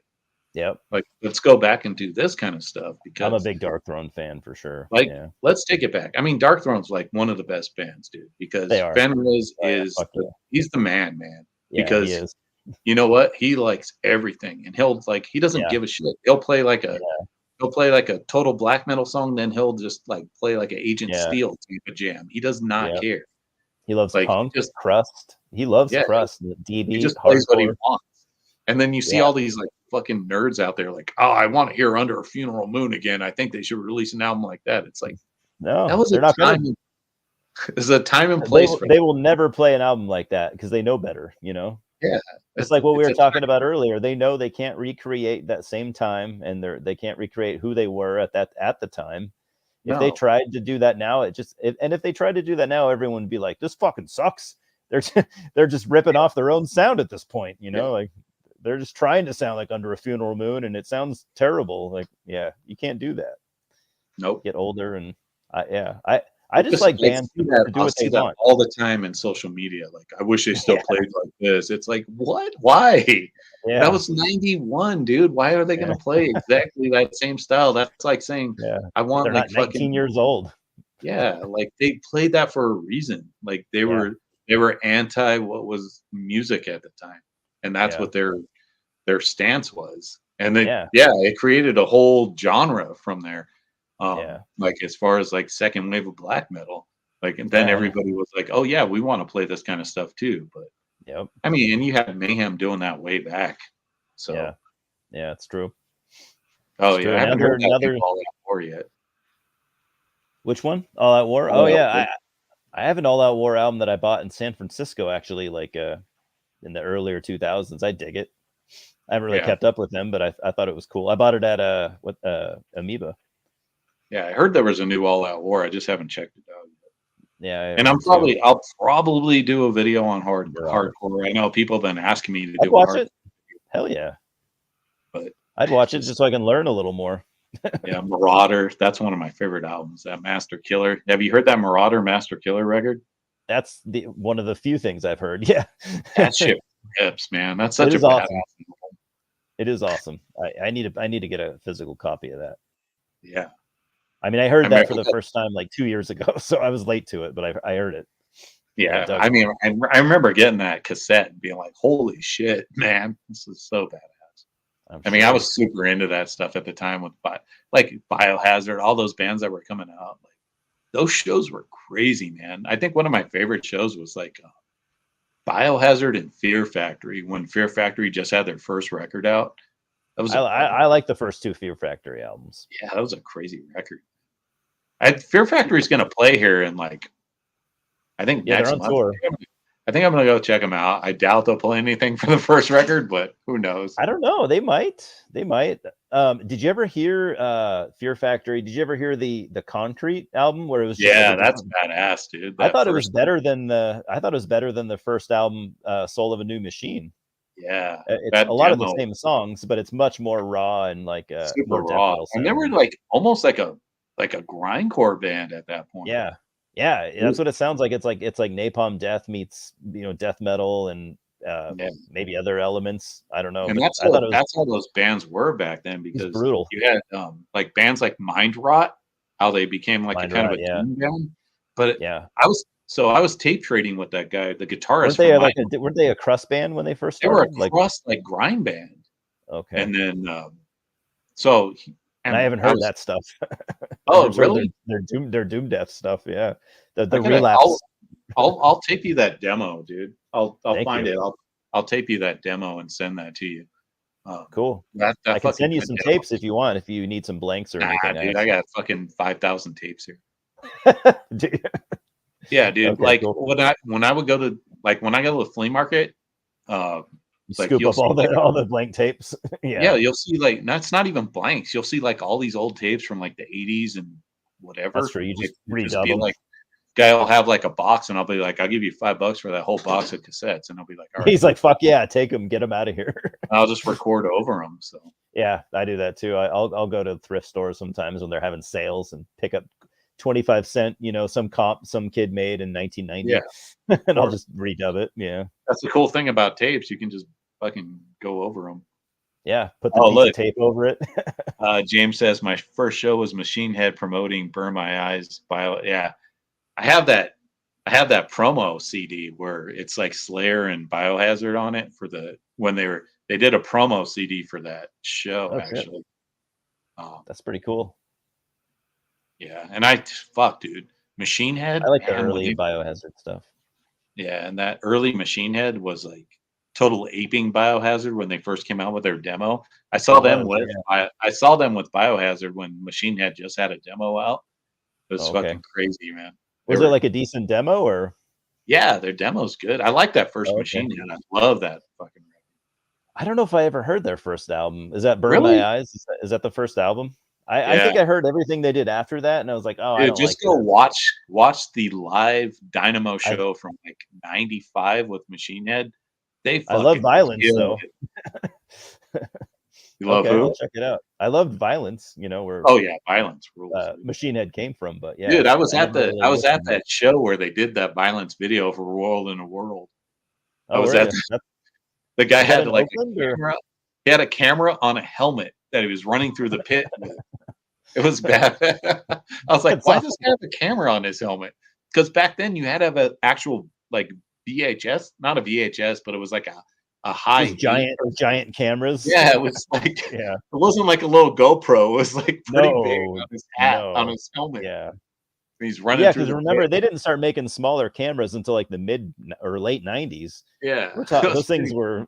It wasn't that big. It was just like it was like a high 8, so it wasn't like a VHS tape. It was just like true, but it was still pretty funny. Not like 1991 or something. I think that album came out like 88, 89, somewhere around there. I don't know. Which one? Violence. Violence, their second album. Yeah. Yeah, I always thought that was a good album. Why nobody ever talks about it? No one talks about that record, dude. I have no idea. First album.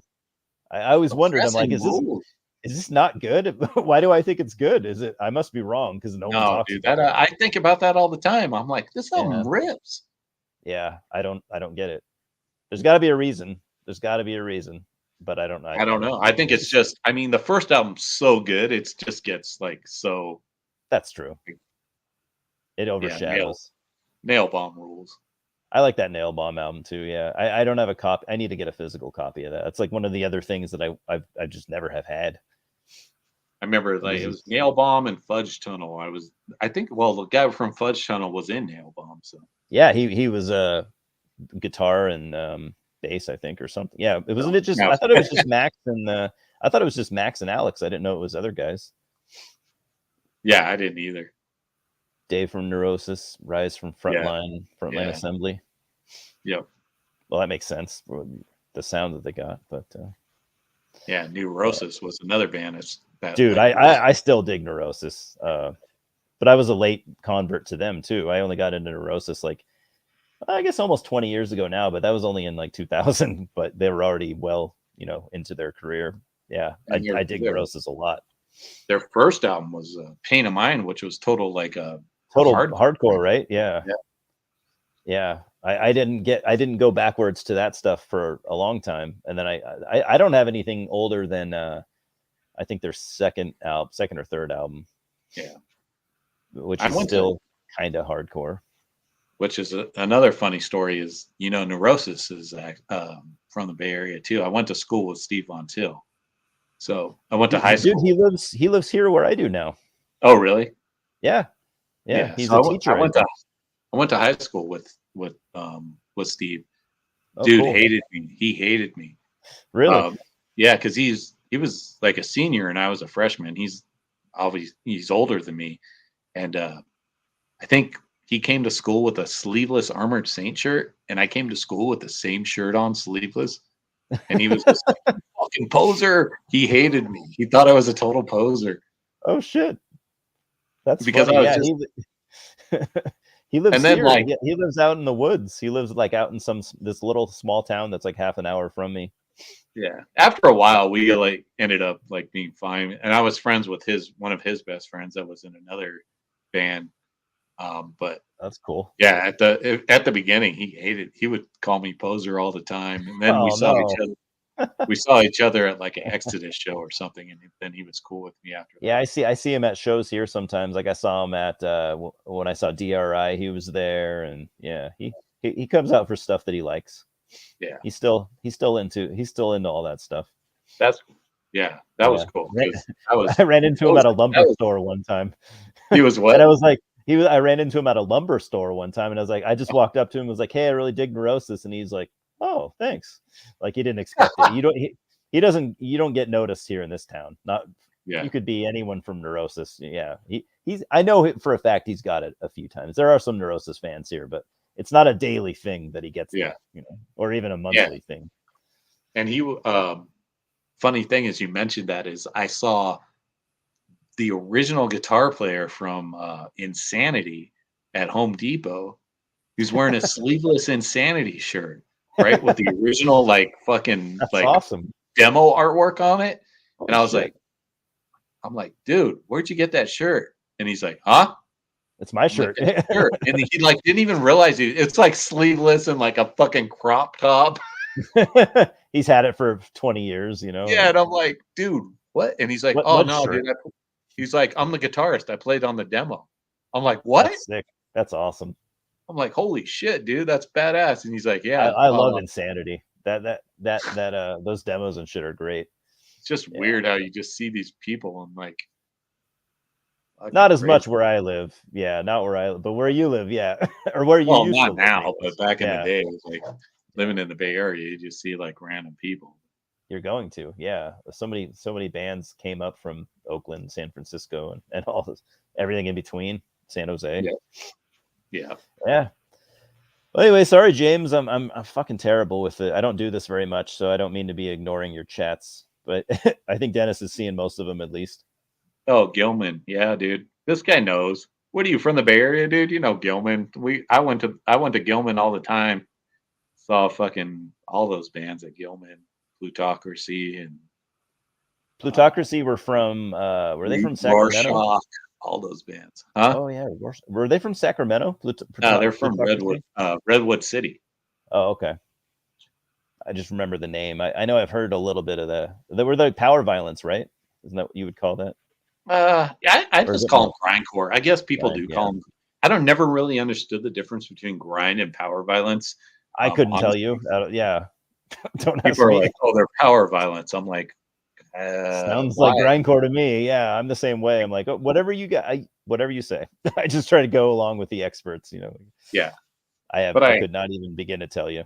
I'm assuming there's more like maybe more like a punk aspect to it, or more of a I have no idea dissonant like sound. I have no idea honestly. More So I was trying to aggressive. think of that the other day because someone was like, "Oh, they're a power violence band." I'm like, Yeah, okay, tell me where the divide is. Yeah, like tell yeah. me where one ends and one begins.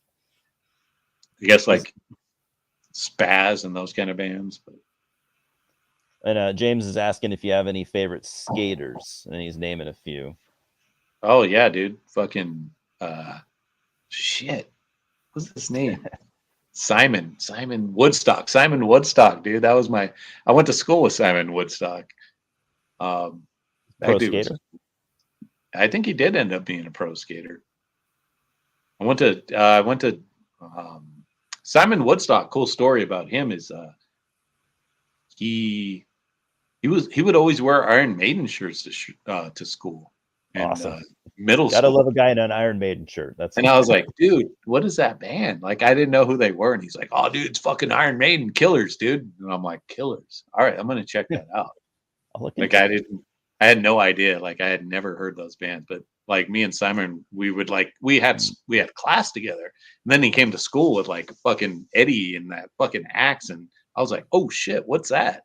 Like, I like Motley Crue. I like heavy stuff, Yeah, I don't know too much about skating, but I remember vaguely some shit from when I was a little kid. I tried skating. I fucking sucked, dude. I could Obviously Steve Caballero because he's from San Jose too. So World Industries put him out of business, he says. Oh yeah, crossed out, drop dead, or power violence, he said. Again, yeah, I'm just gonna nod my head and say sure, because I just can't tell. I don't know the genres enough to tell the difference. I mean, I could see that with like bands like Drop Dead or Crossed Out. They're not super grindy, but I thought Plutocracy was always pretty grindy. I mean, they had a couple songs that were a little like, like more as far as like distortion and stuff like that. But, Yeah. and bands like maybe like Neanderthal or those kind of bands. I'd say more metal leaning, but that's not even the case, because a lot of grind was like a lot of grind is more punk leaning, and more hardcore. That always, yeah, I always would get confused with grind too. I'm like, some of it sounds like death metal, some of it sounds more like just a really fast punk band. I don't know. Yeah, it's all good, right? I guess it really doesn't matter. I mean, you have bands like all these like Hemorrhage and stuff like that. Are those grindcore bands, or are they gore grind bands? Yeah, like, I know. That's what I was thinking too. I think it's because humans, we like to put things in boxes. We like to label things. And music isn't really about that. And in fact, a lot of bands that I've noticed, they don't even really like being labeled anyways. A lot of bands don't like being labeled one genre or another. So I don't know. Yeah, it makes sense. I get it. Yeah. Yeah. I don't know. I think whenever I was in a band, I just said I'm in a death metal band, or you know what I mean? Yeah. Like, and then you have whatever influences. I wanted to be like in a box. Like, no, dude, I'm in a death metal band. Yeah. Death metal is an exception, right? I think death metal is, no death metal guy is offended by you calling his music death metal. No, we're a avant-garde thrash death or whatever. Yeah.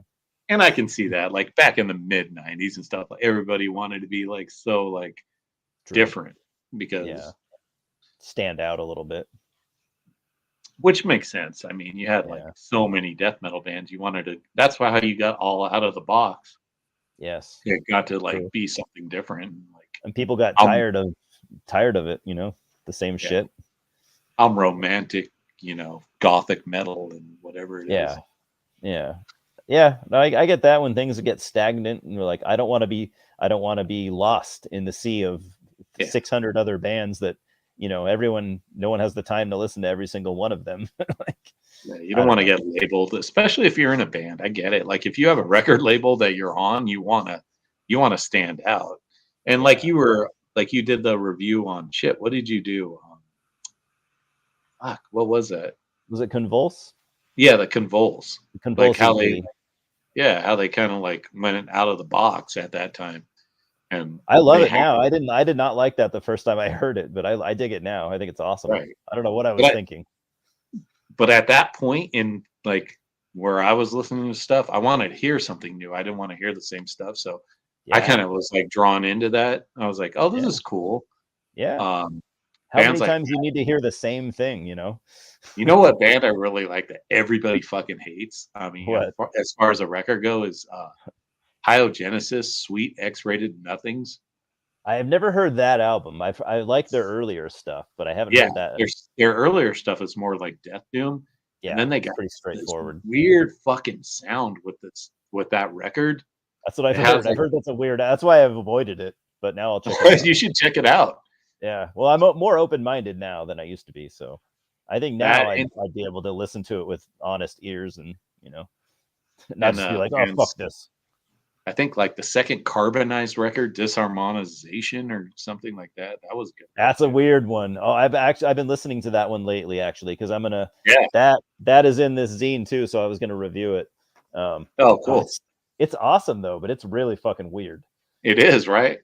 But it's a good weird. That's another album that like 10 years ago I would not have liked, and I just started listening to it because I'd only heard their earlier stuff, and I'm like, this is pretty badass. But it's in a weird way. It's not straight death metal by any means. No. And you got to think Carbonized was, I mean, even their earlier stuff wasn't super like normal. It was always kind of off kilter. Oh, yeah, you're right. Yeah. Or the security had like that weird like car on it. And it was like, what? I know. I was wondering, it looked like a lowrider or something. Yeah. Like an old Cadillac or something. That made no sense to me either. I'm like, I always wondered what it was doing. And then people are like, oh, this band changed. It's like, nah, not really. They were always kind of weird. Same thing not with like Zeisma. They were always like, their first demo was super grindy. And then I really like their demos. Yeah. Yeah, they kind of those albums are cool too, though. Actually, but again, I probably wouldn't have liked those. I didn't listen to those full lengths until recently. I'm like, this, I dig this, like First and Magical, and there's a weird live show too with Zeisma, and they're like, it's like in their later days where they're like playing like their like alternative like rock stuff. I haven't heard that stuff, but I've heard that's what they do. Yeah. Yeah, but then they like play like the old songs too, and it's super weird. Like, and the guy looks like a 50s like rockabilly guy singing, and then we'll go back and like he'll just gurgle the shit out.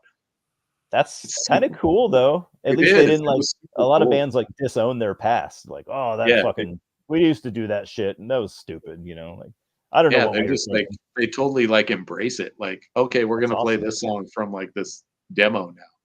I like and then that. We'll play like this alternative song after that. Dude, name one other band that does that. I don't even know if I no could. One. Yeah, that's badass. I gotta really respect that. Well, he said Pyogenesis toured with Social Distortion. That's interesting. Yeah. And James, you mentioned Ulthar. I do like them. I have the album from a year or two ago. I thought it was pretty cool, actually. Death Black. Yeah. Lovecraftian brilliance. Yeah, I get that. That's one guy, dude. Like Cam Lee from Massacre, he had a lot of fucking bands, man. Yeah, like he did. Still so does, many. I think. Yeah, he just has all this, and he had like that one Lovecraftian band. I don't remember the name of. I mean, I know the new record that's coming out is all based on Lovecraft. Oh, the Grotesquerie. Yeah. Dude, their first album was really good. I really like the first one. I haven't heard what he's done recently, but that first album was really cool. Mm-hmm. I even think the new Massacre record's all based on Lovecraft stuff. So okay, yeah, dude, I know Cam Lee's huge into Lovecraft. Like he's a huge Lovecraft nerd. I am too. I only got into Lovecraft like within the last 10 years, and I'm like, oh shit, I've been missing out. I could have been reading this when I was a kid or a teenager. You know. I got into it probably like mid 80s when I obviously Reanimator was a huge like push for me when I was a kid. Same here, I was like, okay, I need to see what this guy's all about.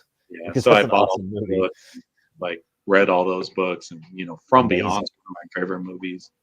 Yeah, same here, dude. Yeah, those stories he wrote are fucking amazing. Like some of them are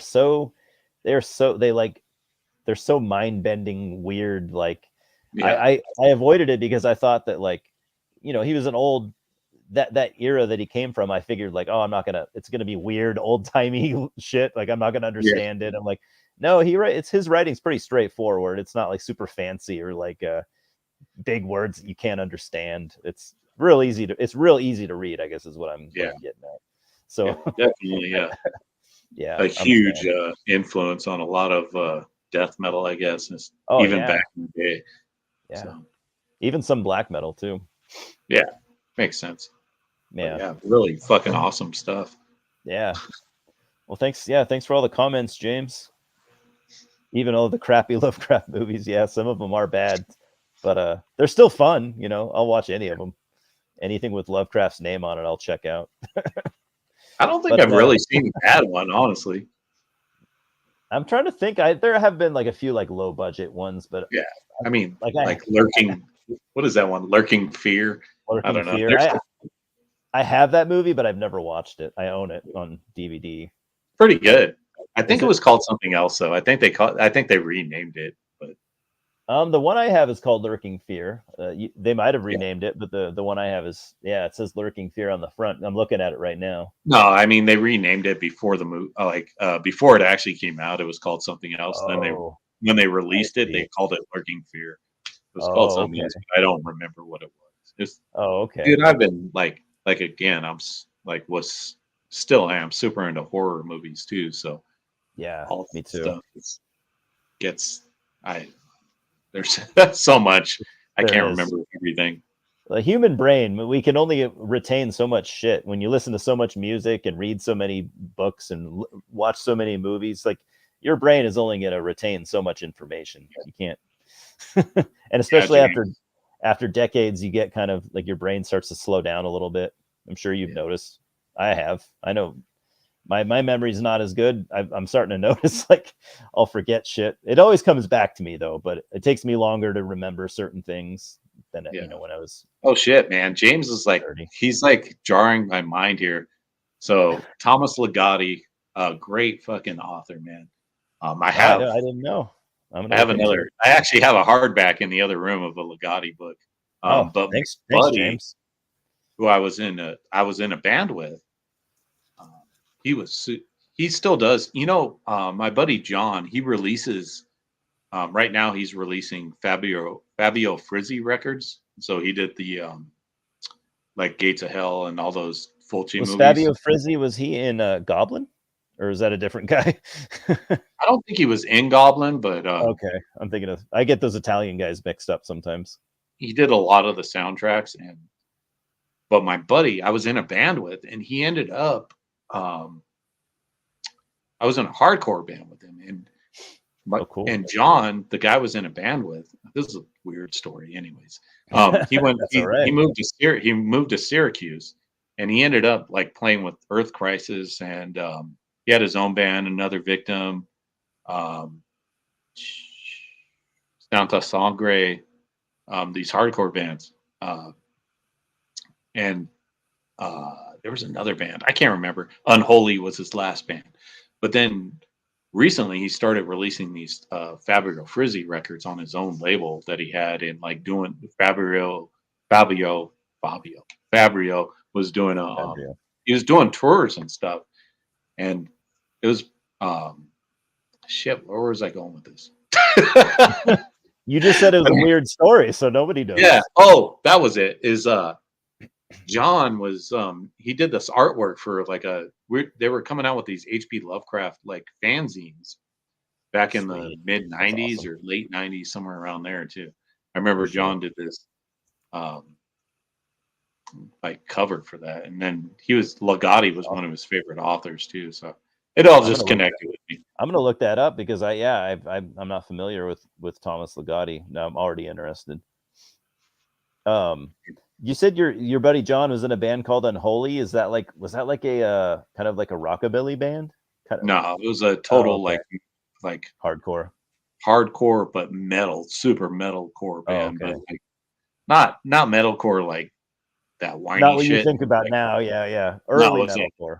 It was that Syracuse hardcore New York stuff, like super metal, but the 90s metalcore is very different than what you think about the 2000s metalcore. The funny thing with John too is he was total anti like metal and hardcore when we were doing our band, and then he started really getting into Testament and like Carcass, and then Nothing he wrong with started that. just and then he started like playing like metal stuff.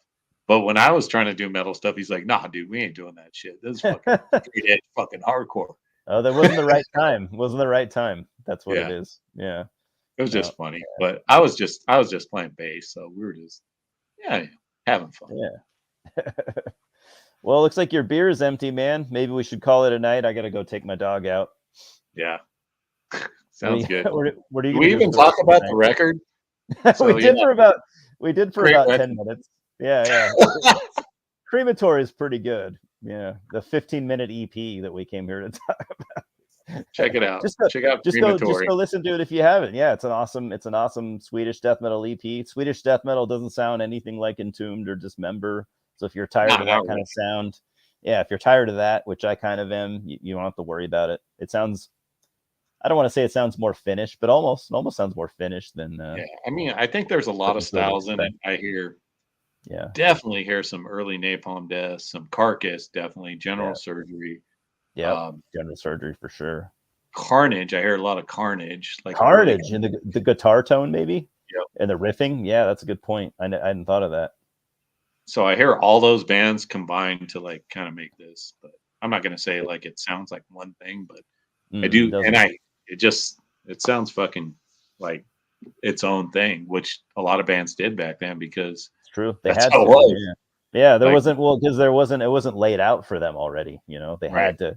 They just played what they wanted to, and then other bands would come in and kind of rip them off later. But I need to get that. Yeah, I'm gonna go try to get that vinyl that you were talking about because I've never heard the demos, and I need to. Yeah. Because if I'm not going to get a full length from them, I might as well get the demos and Yeah. have more to Try to listen get to. that. Try Yeah, to get that vinyl. If not, try to get the CD. It's got yeah, everything on it. But yeah. Now that I know it's back in press, I wish I'd have been paying closer attention. I'd probably still be able to get one, yeah, or I I'll think it's one of ask the Roy to guys make some from more.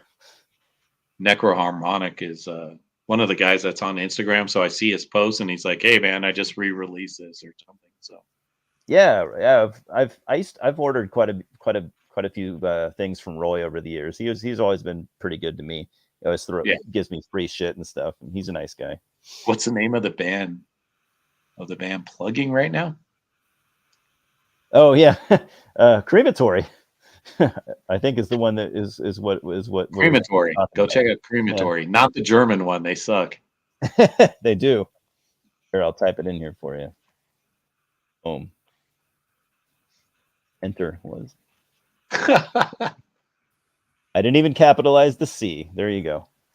But anyways, thanks for coming on, Dennis. It was fun. Yeah, for sure. We'll have to collab on something else sometime. Yeah, let's do something else. All right, man. You gonna go refill your beer? Yeah, I'm gonna go refill my beer. Probably watch Yeah. something with my wife and see what's going on. It's Or not even maybe I'll 9 just o'clock get on the stream with fucking Jeff and those guys and see what's going on over there. Yeah. If your wife's tired of you, you can just go and go and jump on the stream. Maybe I'll go watch that too. Cool. All right. All right. I'll send you a link if you want to get on later. Okay. Sounds good, man. Thank you. All right, man. Take care. Thanks for having me. Yeah, thank you for coming. Thanks for watching, guys. James and everyone. Later.